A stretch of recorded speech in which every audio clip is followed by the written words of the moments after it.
IMF 이후 탈북이 늘어났다는 사실은 이미 많은 분들이 알고 계십니다. 하지만 그와 동시에 북한이 조용히 선택한 또 하나의 길이 있었습니다.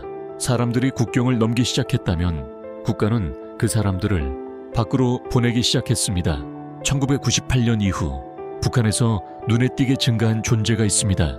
바로 해외 노동자입니다. 이전에도 북한은 제한적으로 사람을 해외에 파견했습니다.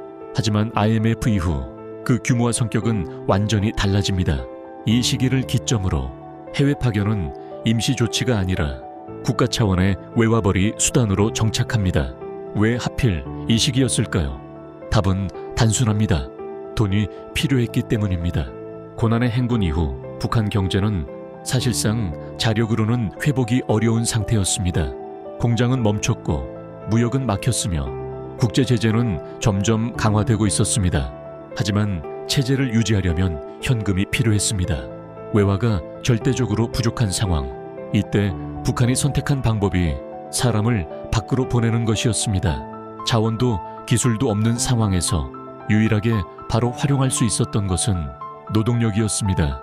북한 당국은 사람을 선발해 러시아, 중국, 동유럽, 중동, 아프리카까지 보내기 시작합니다.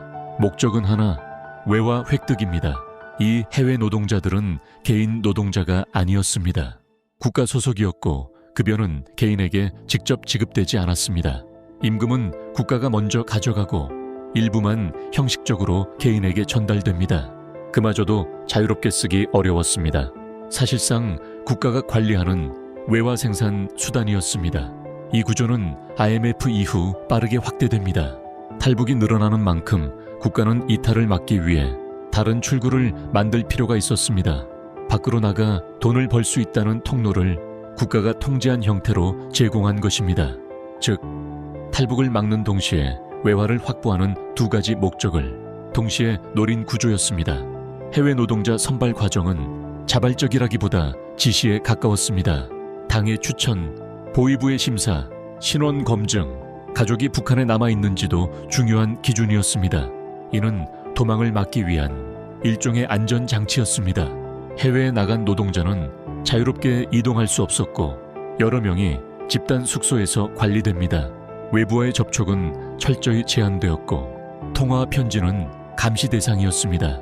그럼에도 불구하고 이들은 북한 내부보다 훨씬 많은 돈을 벌 수 있었습니다. 그리고 이 사실은 북한 내부에 조용히 퍼지기 시작합니다. 밖에 나가면 돈을 벌 수 있다. 이 인식은 탈북과는 또 다른 형태의 희망이 됩니다. 2000년대 초반 해외 노동자 수는 급격히 증가합니다. 공식적으로 확인된 숫자보다 실제 규모는 훨씬 컸을 것으로 추정됩니다. 문제는 이 구조가 점점 균열을 보이기 시작했다는 점입니다. 해외에서 외부 정보를 접한 노동자들 사이에서 이탈 사례가 조금씩 발생합니다.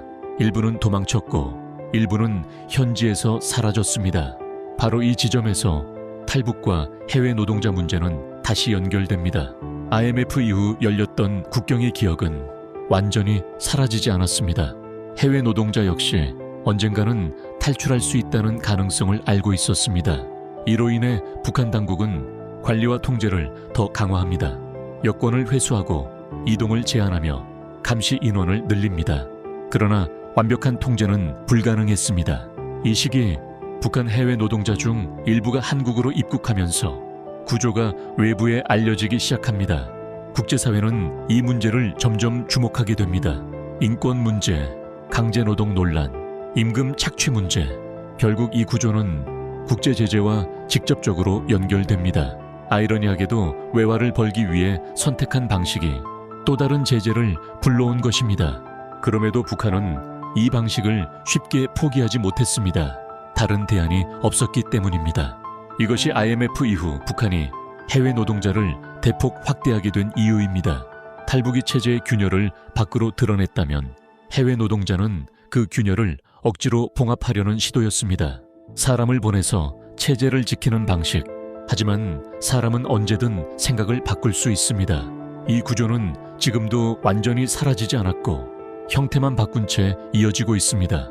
IMF 이후 탈북 그리고 해외 노동자, 이 두 흐름은 전혀 다른 이야기가 아닙니다. 같은 위기에서 나온 두 두 개의 선택이었습니다. 다음 이야기에서는 해외로 나간 북한 노동자들이 어떤 방식으로 관리되었고 그 과정에서 어떤 사건들이 실제로 발생했는지를 구체적으로 살펴보겠습니다.